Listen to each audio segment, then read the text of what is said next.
Bom dia, fala turminha, tudo bem com vocês? Como que vocês estão? Estão se cuidando? Estão em casa? Estão fazendo as atividades?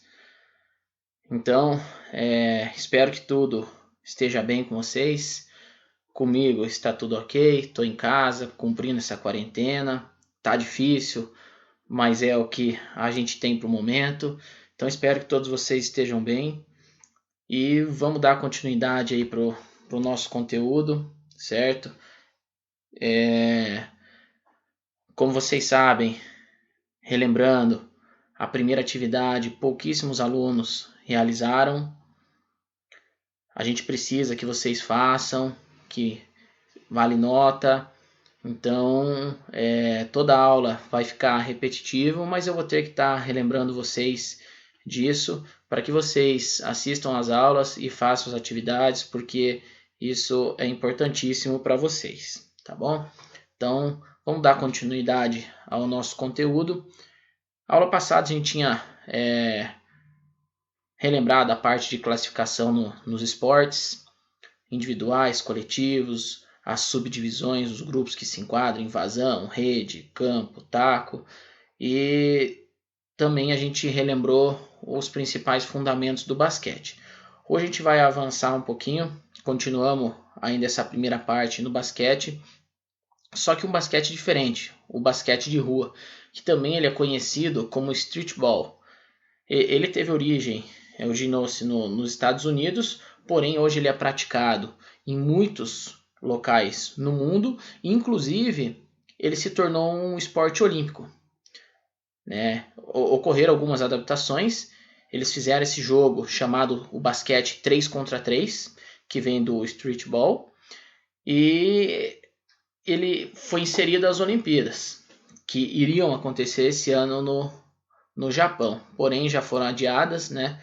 Para quem sabe, viu notícias, ela vai acontecer ano que vem, em 2021.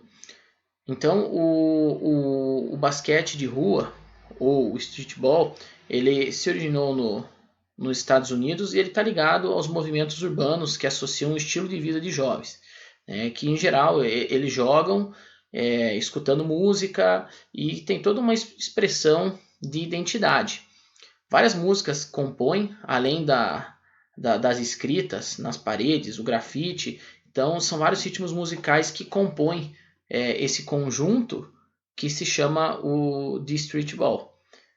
Que a música que tem, que é o rap, que é o break e todas as interpretações, expressões artísticas do grafite.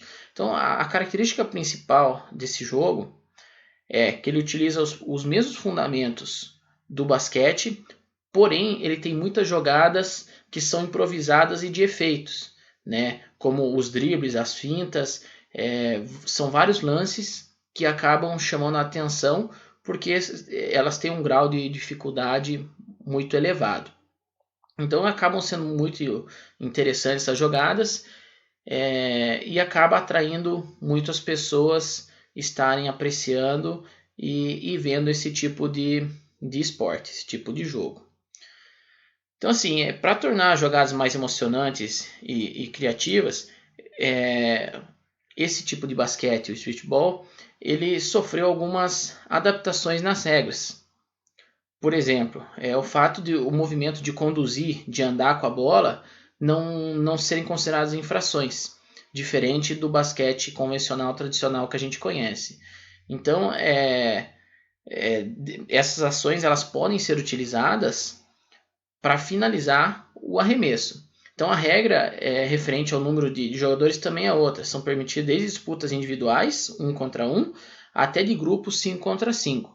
Mas aqui ficou mais difundida, mais praticada, que acabou de se tornar um esporte olímpico, é o basquete de 3 contra 3. Então o jogo também, um detalhe, eu não lembro se para frente tem alguma regra que fala um pouquinho mais, mas não são utilizadas as duas tabelas, a parte inteira do campo. O jogo acontece numa metade do campo, que quando acontece um arremesso, as duas equipes podem brigar pelo rebote. Então ele é um jogo bem dinâmico, ao mesmo tempo complexo, para quem nunca viu, né? Depois que você tem um breve entendimento de como funciona o jogo, isso acaba ficando um pouco mais fácil para a gente observar, para a gente entender e ver como funciona, né? Então, aqui continuando, eu vou ler algumas partes também, que o movimento hip hop é uma das muitas expressões culturais criadas como forma de resistência contra a violência e a desigualdade social. A organização de festas com música do rap e com o break foi uma das formas encontradas por lideranças de bairros com população majoritariamente afrodescendente de Nova York para diminuir as brigas de gangue nas ruas. Mas qual a origem dos problemas sociais da população afrodescendente nos Estados Unidos? Uma das causas da situação desigual na qual ainda vive essa população foi a existência de leis raciais que determinavam que afrodescendentes não podiam frequentar os mesmos ambientes que pessoas brancas. De acordo com a cor da pele, havia ônibus, escolas, bancos e bebedouros públicos diferentes. Então, devido a toda essa situação, que existia essa desigualdade social, principalmente a sociedade racista que existia e até hoje em muitos locais ainda se encontra, acabava tendo essa divisão. Então, como não aceitavam os negros em boa parte de atividades, eles acabaram indo para outro lado para fazer essa atividade entre eles. Então, o basquete de rua ele surgiu através disso, né? Pelo isolamento que eles tinham das outras pessoas, eles acabavam se unindo e realizando atividades entre eles mesmos. Então, atualmente, é quase difícil acreditar que existiram leis que separavam pessoas em locais de circulação pública, de acordo com a cor de pele. Embora ainda exista preconceito de todos os tipos, muitas questões já foram superadas pelas gerações atuais. Como eu falei, existe, só que hoje em dia ainda é bem menos do que era antigamente. Hoje a gente vê muito racismo ainda, muito preconceito, porém, como eu falei, a visão das pessoas, a consciência das pessoas, a cada dia que passa, está mudando. Então, por isso, ao olhar para os exemplos do nosso passado histórico, devemos compreender que a diversidade de etnias, culturas e modos de ser deve ser respeitada e valorizada. As diferenças não devem ser causa da desigualdade. Todos devem ter os mesmos direitos à educação, à cultura, à saúde, ao trabalho e ao esporte também. Certo? Então eu vou colocar um videozinho aí para vocês darem uma observada, uma olhada. Acredito que alguns já devem ter assistido a algum jogo ou visto como que funciona, mas eu vou carregar aqui e também mostrar para vocês terem uma ideia. Eu não vou deixar rolando inteiro porque ele é grandinho.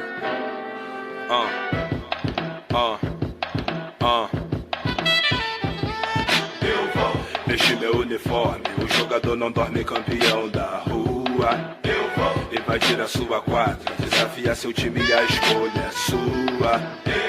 Se não tiver coragem é só assistir o time de gigante invadir. Vê se não enrola, olha pra frente, passa a bola. Jogada de rua que não se aprende na escola. Fora. Driblando uma sequela da favela, mexo no placar com o auxílio da tabela. 2 pontos mais na casa do adversário, muito barulho que põe fogo no cenário. Liga Brasileira de Basquete, hip hop com esporte que diverte. Comanda o jogo com atitude de negão, voa alto, faz a cesta com os pés fora do chão.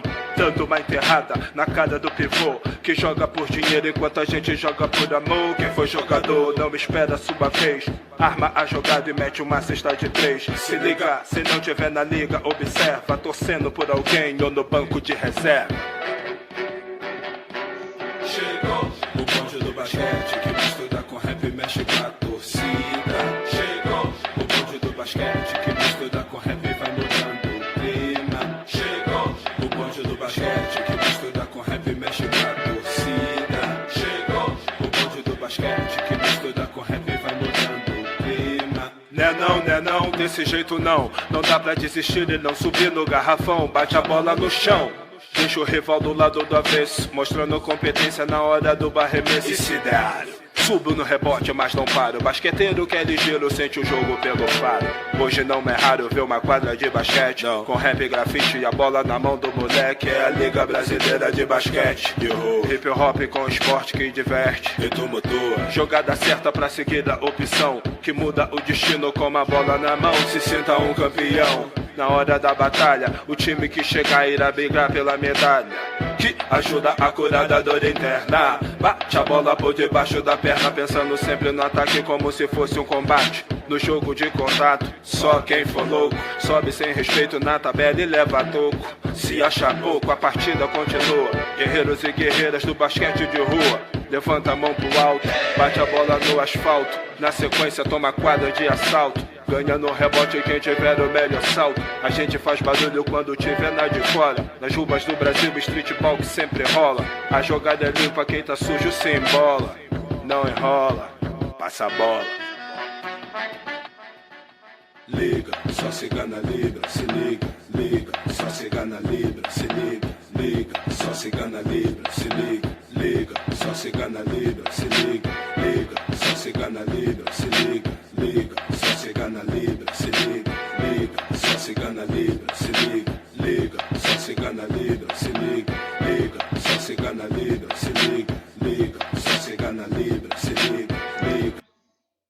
Então eu vou travar por aqui já, pra gente não estender muito e o vídeo não ficar tão pesado lá.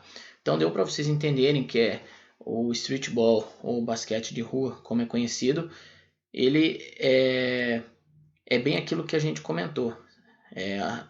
Muita música, dança, movimento diferente. Então ele é bem, apesar de ter fundamentos e o nome do basquete, ele é totalmente diferente do basquete tradicional que a gente conhece, ok?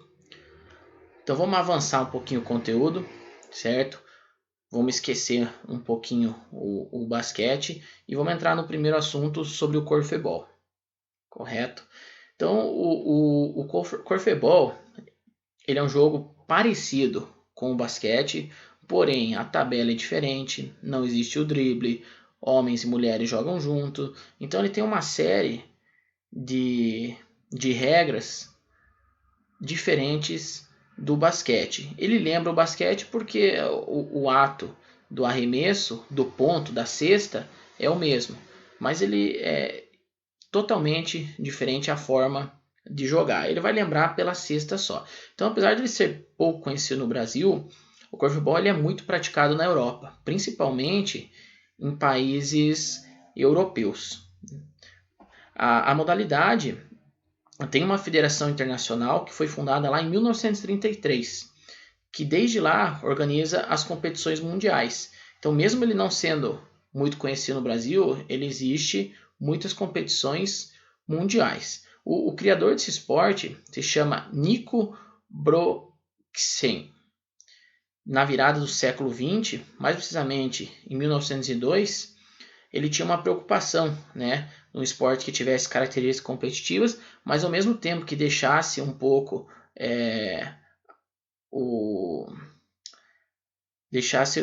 os aspectos cooperativos em evidência. Então ele optou por unificar características do basquete e do handebol em um mesmo jogo, que além disso o corfball apresenta uma peculiaridade que o distingue da maioria dos esportes, né, onde as equipes são mistas. Então são pouquíssimos esportes que a gente tem no mundo hoje que existem homens e mulheres atuando ao mesmo tempo junto. Então o corfball ele tem essa peculiaridade. Ele é formado, o jogo, entre 4 homens e 4 mulheres. Então são 8 pessoas da mesma equipe que atuam numa partida. Então, logo após ele ser criado, surgiram vários clubes de corfball, o que contribuiu para consolidar definitivamente a sua prática na Holanda. Rapidamente, a modalidade se difundiu pela Bélgica, países vizinhos. Posteriormente, após a Segunda Guerra Mundial, propagou-se também por outros países da Europa, Inglaterra, Dinamarca, Alemanha, Espanha, Portugal e da Oceania, Austrália, da América do Norte e os Estados Unidos. Então, como volto a salientar o que eu já falei anteriormente, que ele é um esporte muito praticado em países europeus. Né? Se vocês verem lá, ele se difundiu na Holanda, mas depois disso foi na Inglaterra, Dinamarca, Alemanha, Espanha, em todos os países europeus que esse esporte foi crescendo e cada dia tendo mais prática das pessoas. Recentemente, o Corfebol começou a ser divulgado no Brasil, principalmente no Rio de Janeiro.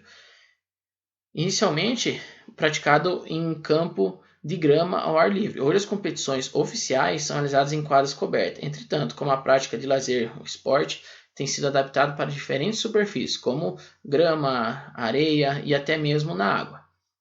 Por quê? Porque ele não tem a necessidade, o fato de você ter que quicar a bola. Você tem que se deslocar, receber a bola, passar para o companheiro, realizar o arremesso. Então isso fez com que o corfebol pudesse ser praticado em qualquer tipo de superfície. O funcionamento do jogo. Então, cada lado da quadra tem um poste com 3,5 metros de altura e com um cesto, que é um aro, fixado na sua extremidade, lá na ponta. O cesto tem 25 centímetros de altura e um diâmetro que pode variar entre 39 e 41 centímetros. Os postes devem ficar numa distância da linha de fundo. Se vocês observarem na imagem, no poste do lado contrário, ele tem que estar a 6,7 metros da linha de fundo. Então, se você fizer o arremesso ou errar a cesta, alguém pode pegar do outro lado e o jogo vai prosseguir. O detalhe é que a cor desse cesto, desse aro, normalmente ela é da cor amarela. Tem que ser uma cor brilhante para que seja de fácil visualização dos atletas, né, dos praticantes do jogo. A quadra ela tem um tamanho de 40 metros de comprimento por 20 metros de largura e as marcas das penalidades, quando acontece uma falta, elas ficam a 2,5 metros e meio, né, do cesto, no sentido da linha central do cesto. Então, se vocês observarem na imagem ali, até dá para ler um pouquinho ali aonde acontece essa marca de penalidade. Isso é quando acontece, a equipe estoura um limite de faltas e acontece como se fosse o pênalti no futebol ou o lance livre no basquete. O tempo de jogo, né, são 2 tempos de 30 minutos com 10 minutos de intervalo. Então, os jogos são disputados por 2 equipes, cada uma composta de 4 jogadores do sexo feminino e 4 jogadores do sexo masculino, como já havia explicado anteriormente. O que caracteriza esse jogo é que 4 jogadores ficam numa metade da quadra e 4 jogadores ficam na outra metade da quadra, sendo 2 homens e 2 mulheres. Então ficam 2 quartetos, 2 homens e 2 mulheres numa metade, 2 homens e 2 mulheres na outra metade. Como que acontece o jogo? Sempre a cada 2 cestas, independente da equipe que fez, esses jogadores trocam de lado. Então a equipe que estava, a dupla, né, o quarteto que estava atacando, troca de lado, vai defender, e o quarteto que estava defendendo passa para o outro lado, vai atacar. Então o objetivo de quem está defendendo é recuperar a bola e passar para quem está no ataque. Por quê? Porque o jogo é dividido em meia quadra. Você não pode atravessar de um lado para ir para o outro. Cada quarteto fica de um lado da quadra. Esse quarteto tem que roubar a bola e passar para esse. Se acontecer a cesta, cada 2 cestas faz essa inversão. Quem estava atacando defende, quem estava defendendo passa a atacar. Assim como nos demais esportes praticados na escola, o corfebol ele pode ser adaptado nas aulas de educação física. De tanto que até a gente conversou em sala, mas enfim, teve essa paralisação e a gente não pôde seguir na prática. Eu espero que quando a gente retornar, a gente consiga realizar na prática também, para vocês entenderem na prática como que funciona o jogo, certo? Então eu vou passar aqui. As principais características do corfebol é a presença de jogadores do sexo diferente em uma mesma equipe. Na época do seu surgimento, as mulheres tinham pouco acesso tanto aos esportes quanto a outras funções representativas na sociedade. Então a invenção desse jogo, portanto, representou um avanço por incluir as mulheres no esporte em situações de igualdade e de oportunidade junto aos homens. Vou passar agora um videozinho do corfebol.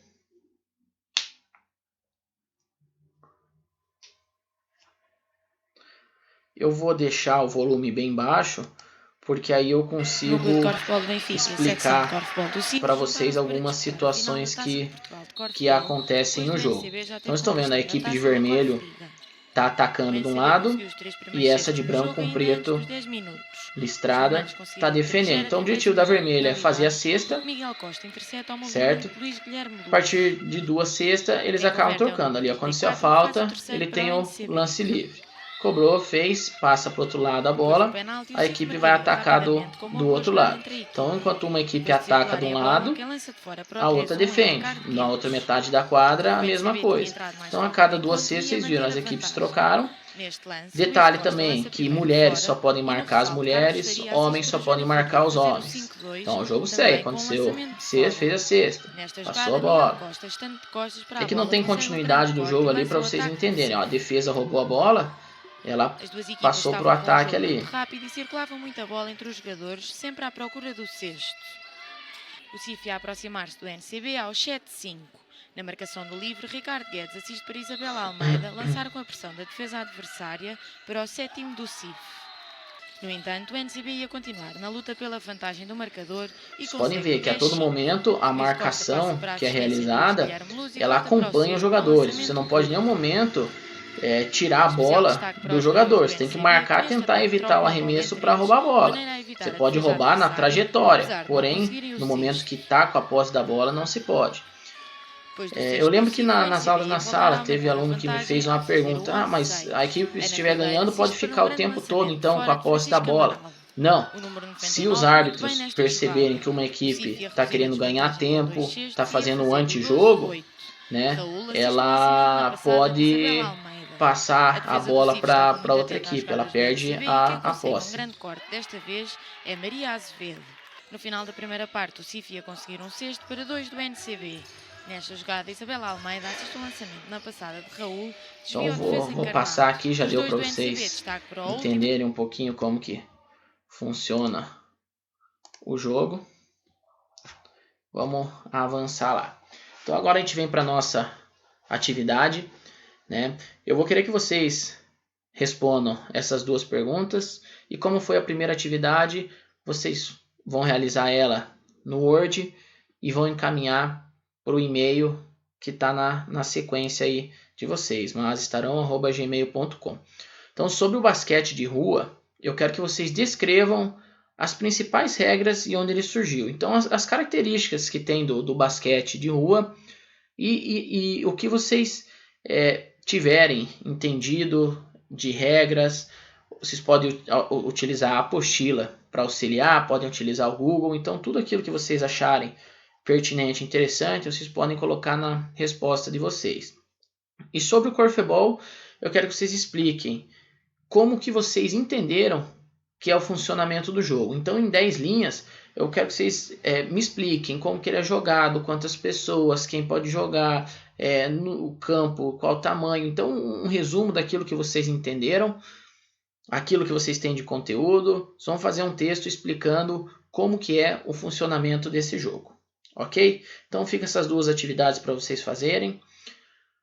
Espero que eu tenha ajudado de alguma forma vocês a compreenderem, a entenderem o conteúdo. Eu sei que é difícil para vocês assistirem, mas para nós professores também não é fácil sem ter vocês aqui olhando, a gente só com o computador tentando passar um pouco do nosso conhecimento. Como vocês sabem que muitas vezes a gente aprende muito com vocês, aqui nesse momento a gente tenta passar alguma coisa do que a gente sabe para vocês, ok? Então, fiquem com Deus, se cuidem e até a nossa próxima aula, beleza? Um abraço, galera!